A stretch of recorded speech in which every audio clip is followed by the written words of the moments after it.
Hello everyone, I am Professor Gurpreet and you are watching English Wings। दोस्तों, English wings एक ऐसा channel है जिसमें मैं आपके लिए लेके आता हूँ डिफरेंट पोएम्स, आर्टिकल्स, स्टोरीज और उनकी एक्सप्लेनेशन। तो प्लीज़ इस चैनल को लाइक कीजिए, इसे सब्सक्राइब कीजिए ताकि आप मेरी वीडियोस को कभी मिस ना कर पाएं। आज मैं जिस पोएम को एक्सप्लेन करने जा रहा हूं वो है the unknown citizen by W.H. Auden. W.H. Auden 20th century के कुछ प्रोमिनेंट पोएट्स में से एक हैं। वो यूनिवर्सिटी ऑफ ऑक्सफोर्ड में प्रोफेसर ऑफ पोएट्री भी रहे हैं। वो साधारण भाषा में कविताएं लिखते हैं और अपनी कविताओं में आम आदमी का जिक्र करते हैं।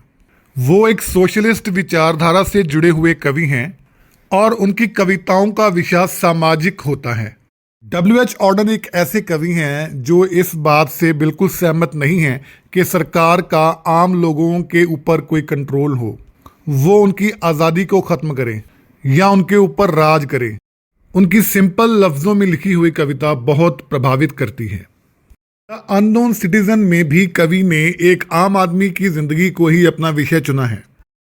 ऑर्डन कहते हैं कि आम आदमी वैसे काम नहीं करता जैसे वो करना चाहता है, बल्कि वैसे काम करता है जैसे कोई उससे करवाना चाहता है।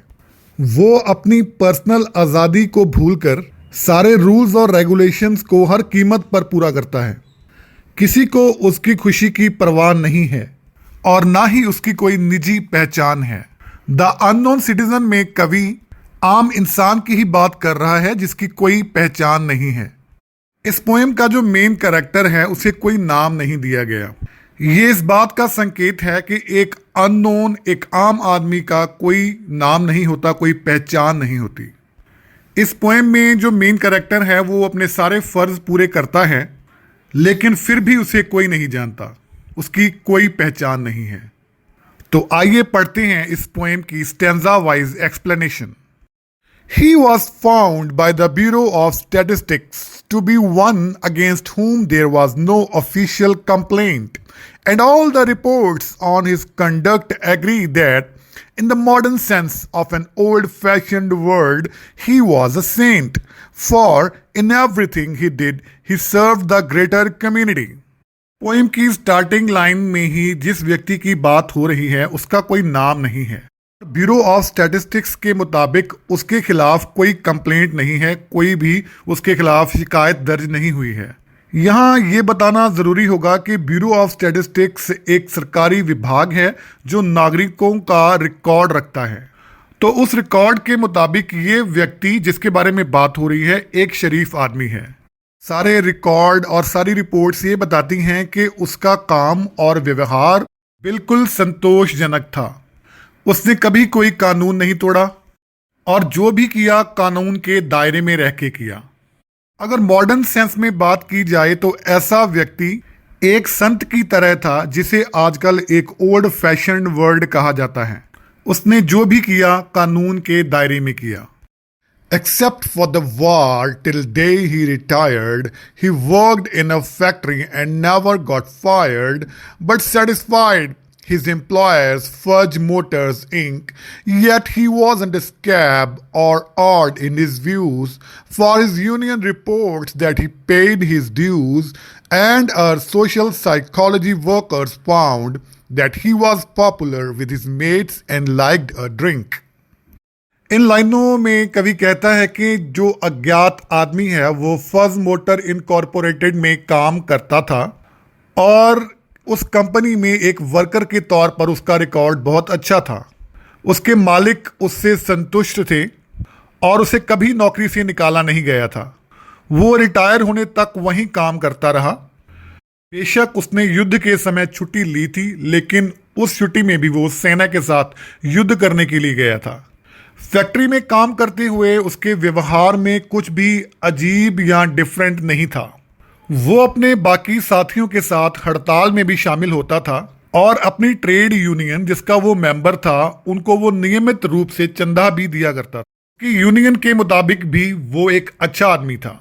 सामाजिक मनोविज्ञान के अनुसार भी उसके साथी उसे पसंद करते थे क्योंकि वो औरों के साथ घुलने मिलने वाला व्यक्ति था और कभी कभी अपने दोस्तों के साथ बैठकर शराब पीना भी पसंद करता था।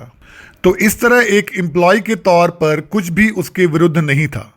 The press are convinced that he bought a paper every day and that his reaction to advertisements were normal in every way. Policies taken out in his name prove that he was fully insured and his health card shows he was once in hospital but left it cured. Press की report के मुताबिक ये जो अज्ञात व्यक्ति है ये हर रोज अखबार खरीदता था, यानी कि हर रोज अखबार पढ़ता था। वो दुनिया में होने वाली नई नई घटनाओं से वाकिफ था। अखबार में आने वाले एडवर्टाइजमेंट्स उस पर नॉर्मल सा प्रभाव ही डाल पाते थे। उसने अपने नाम पर बीमा पॉलिसियां भी ली हुई थी और नियमित रूप से उनकी किस्तें भी भरता था। उसका हेल्थ कार्ड ये बताता है कि वो जिंदगी में सिर्फ एक बारी हॉस्पिटल में भी दाखिल हुआ था और कुछ दिन वहां रहने के बाद वो पूरी तरह ठीक होकर वापस घर चला गया था। तो इससे ये भी साबित होता है कि उसे अपनी सेहत का ख्याल था और वो जल्दी बीमार नहीं पड़ता था और एक नागरिक के तौर पर वो आधुनिक विचारों वाला व्यक्ति था। Both producers research and high grade living declare he was fully sensible to advantages of the installment plan and had everything necessary to the modern man: a phonograph, a radio, a car and a frigidaire. Our researchers into public opinion are content that he held the proper opinions for the time of year. When there was peace, he was for peace. When there was war, he went. Stanza की शुरुआत में कवि दो काल्पनिक संस्थाओं का नाम लेता है। वो कहता है कि प्रोड्यूसर्स रिसर्च और हाई ग्रेड लिविंग ये बताती हैं कि ये अननोन सिटीजन इंस्टॉलमेंट्स पे चीजें खरीदने वाली योजनाओं के बारे में अच्छी तरह जानता था और वो इन योजनाओं का लाभ भी उठाता था और उसने बहुत सारी चीज़ें किश्तों पर ले भी रखी थी। उसके पास मॉडर्न लाइफ में जो भी कुछ एक इंसान के पास होना चाहिए था वो उसके पास मौजूद था, जैसे कि ग्रामोफोन, रेडियो, कार और फ्रिज। लोगों के विचार जानने वाले रिसर्चर्स या शोधकर्ता इस अज्ञात व्यक्ति के नज़रिए और विचारों से पूरी तरह सहमत थे। उसका नज़रिया और विचार समय के अनुकूल थे। जब देश में शांति थी तो वो शांति का समर्थक था और जब युद्ध हुआ तो वो फौज में शामिल होकर देश के लिए लड़ा भी। He was married and added 5 children to the population, which our eugenist says was the right number for a parent of his generation. And our teachers report that he never interfered with their education. Was he free? Was he happy? The question is absurd. Had anything been wrong, we should certainly have heard.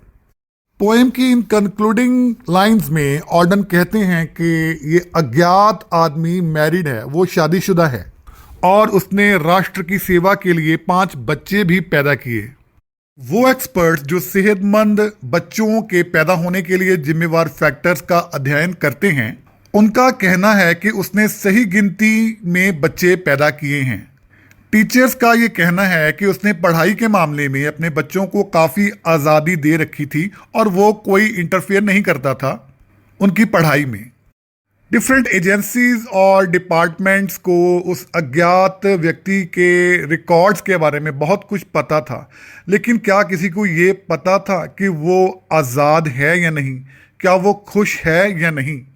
Orton in lines में कहते हैं कि आधुनिक संसार इंसान को machine की तरह समझता है और इसे इंसान के भावनात्मक या आत्मिक पक्ष की कोई भी फिक्र नहीं है, कोई भी परवाह नहीं है। आज के इस मटेरियलिस्टिक दौर में आज़ादी और खुशी मूर्खतापूर्ण सवाल समझे जाते हैं और इन्हें कोई भी इंपॉर्टेंस नहीं दी जाती है। आपको इस पोएम की एक्सप्लेनेशन कैसी लगी? प्लीज़ कमेंट बॉक्स में जाके कमेंट कीजिए और मुझे बताइए ताकि मैं और भी ज़्यादा से ज़्यादा पोएम्स आपके लिए लेके आता रहूं। थैंक यू, धन्यवाद। और हाँ, चैनल को लाइक और सब्सक्राइब करना बिल्कुल ना भूलें।